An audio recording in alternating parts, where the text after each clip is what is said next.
Observe les figures suivantes et complète le tableau ci-dessous.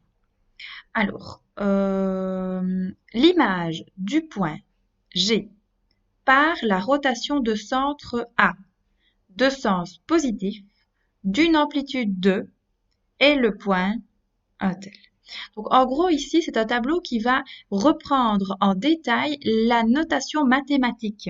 Donc, si je voulais noter mathématiquement ce que je viens de lire, je noterais ceci comme ceci. Donc, c'est un R pour rotation. On demande d'effectuer cette rotation selon le centre A. Donc, je vais écrire le centre A ici. On me dit sens positif, donc j'écris plus. L'amplitude, je la connais pas, je vais bientôt compléter celle-ci. On me demande de travailler avec le point G. Donc l'image, donc l'objet de départ, je le mets toujours entre parenthèses. Et on me demande de déterminer qui va être l'image de ceci. Donc vous voyez, l'image du point G, donc je vais demander où va atterrir le point G, par la rotation de centre A, je l'écris rotation de centre A comme ceci, de sens positif et d'une amplitude que je vais écrire ici, donne le point tel.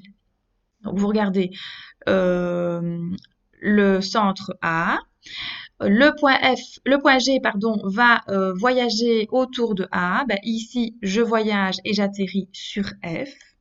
Je n'ai pas d'autre solution par rapport à ce dessin. Voilà.